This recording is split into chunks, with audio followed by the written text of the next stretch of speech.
네, 폭락 중인 나스닥을 구하기 위해서 그가 왔습니다. 바로 제가 왔고요. 내가 말해도 어이가 없네. 제가 보통 하락 중일 때 영상을 찍으면 이제 반등하는 경향이 있기 때문에 이번에도 한번 그런 에너지를 실어 보도록 하겠습니다. 단방꿀의 에너지로 한번 시장을 보려고 하고요. 오늘 지금 새벽 2시 반인데 미국 시장이 한 2시간 정도 남긴 했어요. 현재 나스닥이 2.25% 꽤 큰 폭으로 하락을 하고 있습니다. 그래서 왜 하락을 했는지 한번 얘기를 좀 나눠 볼 거고요. 뭐 나스닥뿐만 아니라 다우존스나 S&P, 러셀 2000 그러니까 주요 주가 지수들이 꽤 큰 폭으로 하락을 하고 있는데 일단 봤을 때는 조금 더 S&P 500이나 나스닥이 좀 더 많이 하락하고 있다는 거는 아무래도 이 하락이 좀 대형주 위주로 이루어지고 있다라는 생각도 들죠. 제가 보기에 나스닥이 급락하고 있는 이유는 바로 두 가지라고 생각을 해요. 첫 번째는 바로 빅테크 실적이 좀 실망스럽다. 요거 뒤에서 한번 얘기를 해보고요. 두 번째는 미국 대선 리스크 좀 있는 것 같은데 많은 매체에서는 얘기를 안 하더라고요. 저는 이것도 꽤 크다라고 보는데 이것도 한번 뒤에서 구체적으로 얘기를 해볼게요. 일단 오늘 주요 경제 지표들이 나왔는데 물가는 예상보다 약간 높게 나왔고 사실 뭐 아주 높게 나온 건 아니라서 그냥 큰 이슈는 아니다라고 얘기할 수 있을 것 같고 고용과 관련돼서도 생각보다 고용이 좀 강하게 나왔죠. 신규 실업수당 청구 건수가 예상치보다 더 낮게 나오면서 실업자가 별로 없네. 고용이 생각보다 그렇게 나쁘진 않구만 이라는 생각을 할 만한 그런 지표가 나왔습니다. 자, 일단 오늘의 이제 주인공이라고 할 수 있는 두 회사 마이크로소프트와 메타 얘기를 해볼 건데 마이크로소프트 일단 5% 정도 하락을 하고 있는데요. 마이크로소프트의 문제는 뭐였느냐? 이게 주요 지표들 왼쪽에 있는 게 액추얼이라고 되어 있고 실제 나온 지표고 이게 컨센서스 그러니까 시장이 예상하는 어떤 수치였는데 보시면 여기 중간에 보시면 비트라고 써 있는 거 녹색이라고 되어 있는 게 대부분 시장의 예상치를 상회한 거죠. 그래서 보면은 마이크로소프트가 이번 분기 실적 자체는 시장의 예상치를 대부분 상회했습니다. 그럼 좋은 거 아니야? 라고 생각하실 텐데 문제는 바로 이 밑에 있는 가이던스였어요. 이 가이던스라는 건 뭐냐? 이번 분기 말고 다음 분기 매출이 우리가 어느 정도 될 것 같아 라고 얘기를 하는 건데 다음 분기 매출이 시장이 생각하는 것보다 좀 낮게 나왔습니다. 그러니까 미스를 한 거죠. 하회를 한 거죠. 그래서 이 부분이 이제 마이크로소프트에 대해서 시장이 좀 안 좋게 생각한 이유다라고 보시면 되고 어쨌든 간에 마이크로소프트 같은 회사가 대장주기도 하고 이제 이 회사 정도 되면은 이제 모든 게 잘 나와야 시장에서 만족을 하는 것 같아요. 어쨌든 대장주고 또 밸류도 그렇게 저렴하진 않다 보니까 시장에서는 조금 더 냉철하게 판단을 내리는 것 같습니다. 근데 왜 마이크로소프트의 매출 예상치가 이렇게 좀 예상보다 낮았느냐에 대해서는 일단은 레거시 사업이라고 해서 AI와 관련 없는 그러니까 마이크로소프트가 사실 뭐 AI 관련되지 않고 뭐 PC 사업도 있고 뭐 이런저런 사업들 있잖아요. 그러니까 뭐 오피스 쪽도 있고 이런 레거시 사업들이 기본적으로 약간 더 부진할 거다라는 전망도 있었는데 그것뿐만 아니라 마이크로소프트가 원래 하기로 했던 데이터 센터가 캐파가 문제가 있다라는 얘기를 했어요. 그러니까 캐파가 문제가 있다라는 건 쉽게 말해서 데이터 센터 지으려고 했는데 데이터 센터 많이 못 지었다. 아니면 세팅이 제대로 안 끝났다. 그러니까 컴퓨터가 부족하다라는 거예요. 인공지능을 돌리기 위해서 마이크로소프트는 데이터 센터를 만들고 서버를 설치해서 이제 실행을 시켜야 되는데 그게 좀 현재 문제가 있다라는 겁니다. 그래서 앞으로의 4분기에서는 이것 때문에 매출 성장에 제한이 있을 수 있다라는 거고 그래서 사실은 마이크로소프트의 하락은 약간 억울한 거는 말 그대로 캐파가 부족했던 거거든요. 근데 캐파가 부족했는데 생각보다 좀 많이 떨어지지 않나 이런 생각이 저는 좀 들긴 했습니다. 자, 그리고 메타도 하락을 했는데요. 메타 현재 4% 정도 하락을 하고 있는데 메타는 또 왜 떨어졌냐? 이거 얼핏 보면 다 좋지 않아요? 그러니까 메타도 여기 보면은 이 녹색만 보셔도 되는데 시장의 예상치를 대부분 다 상회를 했고요. 그런데 메타 왜 하락했냐 라고 물어보신다면 바로 시장의 예상치보다 앞선 요 델타 값이라고 하죠. 시장의 예상치를 앞선 정도가 그렇게 인상적이지 않았던 거가 하나의 문제였고 또 하나의 문제는 앞으로도 AI 관련돼서 손실이 계속될 거다라는 얘기를 했어요.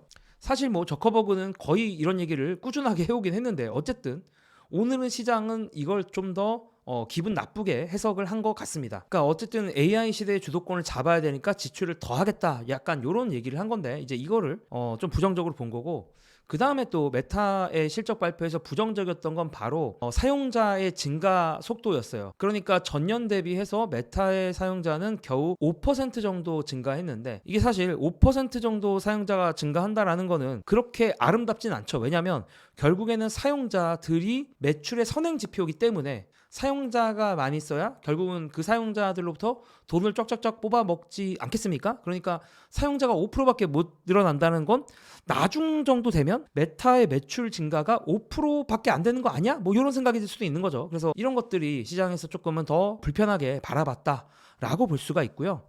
그리고 이제 메타가 또 요즘에 메타버스 얘기하면서 많이 했던 거, 이렇게 머리에 뭐 써가지고 오큘러스라고 하죠. 그거 써가지고 증강현실 장비, AR, VR 장비를 하는 사업인 리얼리티 랩스는 손실 계속 될 거다라고 또 얘기를 했는데다가 영업 손실이 44억 달러야. 그러니까 이게 한 6조 정도 되죠. 그러니까 어마어마한 규모의 영업 손실을 계속 내고 있습니다. 근데 더 무서운 건 매출은 얼마 되지도 않아. 매출은 진짜 조금밖에 안 되는데 손실이 너무 큰 거죠. 그러니까 이게 뭐야 이런 생각이 드는 겁니다. 지금 이거 까먹은 돈만 보세요. 이게 지금 4 빌리언, 5 빌리언 뭐 이 정도니까 이 수치로 1년 가면 영업 손실이 매년 20 빌리언 정도 나오는 거거든요. 야, 어떻게 영업 손실이 매년 20 빌리언이야. 이거 너무 지나친 투자 아닌가라는 생각이 조금 들기도 합니다.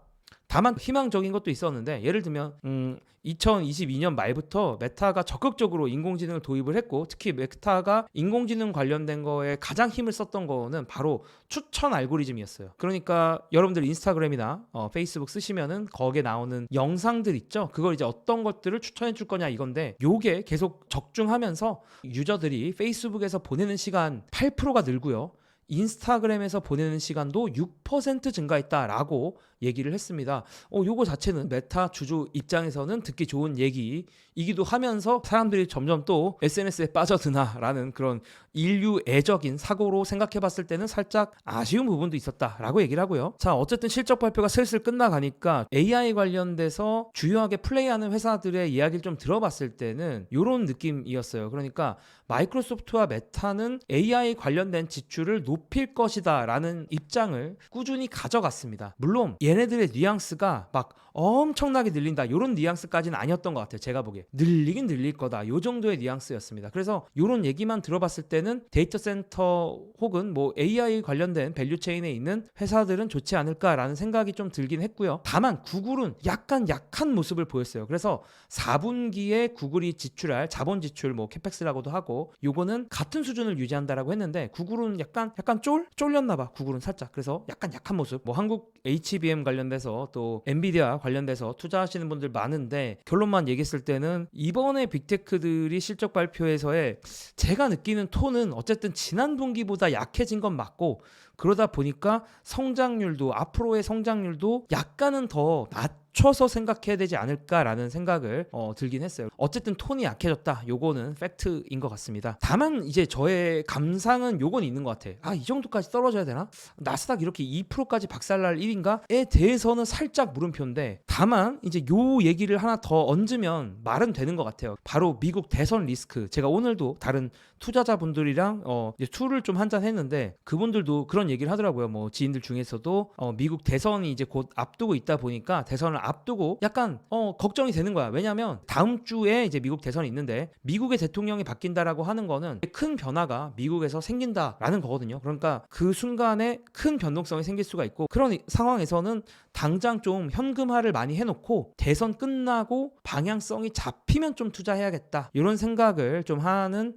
투자자분들이 제 주변에도 좀 있더라고요. 제 생각에는 약간 빅테크 실적이 실망스러운 와중에 대선 생각해보니까 그럼 빨리 잠깐 현금화 좀 해야겠다, 이런 두 가지 힘이 좀 합쳐져서 오늘의 하락이 만들어진 거 아닐까라는 저의 뇌피셜 해보고요. 그리고 뭐 이런 것들도 있는 것 같아요. 그러니까 이거 뱅크 오브 아메리카에서 나온, 얼마 전에 나온 자료인데, 여러 가지 지표로 봤을 때 미국의 주가 지수 S&P가 많이 비싸다라는 거죠. 그래서 그런 얘기들이 계속 있으니까 주가도 비싸고 빅테크 실적 발표도 살짝 아쉽고, 그런 와중에 대선을 앞두니까 그냥 튀튀해야겠다, 주식시장에서 도망가야겠다, 뭐 이런 생각을 한 거 아닐까 이런 생각하고요. 그리고 대선과 관련돼서 뭐 궁금해하시는 분들이 많으니까 짧게 얘기를 해보자면, 저는 이제 대선 관련돼서 참고하는 사이트가 한 3개 정도 되는데, 첫 번째가 폴리마켓. 이게 이제 내 돈 내고 이제 내기를 하는 거기 때문에 이것도 좀 의미는 있다고 생각을 합니다. 폴리마켓 기준으로는 트럼프가 이길 확률을 63%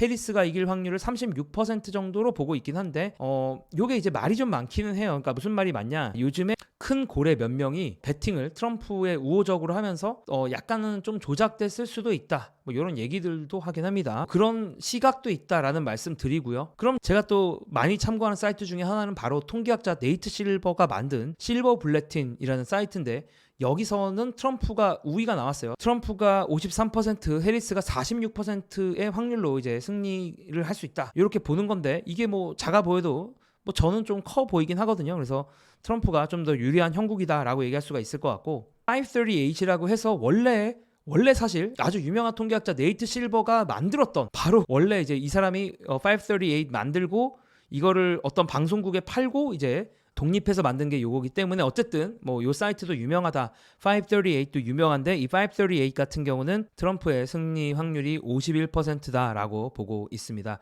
여기선 조금 더 근소한 우위다라고 얘기할 수가 있는데 저는 이제 요걸 보고 나서는 트럼프가 승자가 될 가능성이 좀 많이 높다라는 생각을 하고 또 그 추세대로 좀 더 가는 느낌이 있다라는 말씀을 좀 드리고 싶고요. 물론 저는 비겁한 유튜버이기 때문에 미래는 결정되지 않았다라는 단서를 달아보고 다만 이런 건 있어요. 이 사이트 538이라는 사이트가 2016년에도 힐러리랑 트럼프랑 붙었을 텐데 이때 힐러리가 71%를 승리한다고 했는데도 그럼에도 불구하고 트럼프가 이겼었거든요. 그래서 뭐 이때 뭐 샤이 트럼프다 이런 얘기 많이 나왔죠. 그러니까 여론조사에서는 조금 더 트럼프를 투표를 안 하다가 또 막상 투표장 가면 좀 트럼프를 투표하는 경향이 있기 때문에 저도 충분히 그 논리가 합당하다고 생각하기 때문에 2016년에 트럼프가 이겼을 때도 트럼프 승리 확률은 28%인데 오늘날 기준으로 트럼프 승리 확률이 51%고 여기서는 53%라면 아무래도 트럼프가 승자가 될 가능성이 좀 더 높지 않나라고 조심스럽게 예상해 봅니다. 어쨌든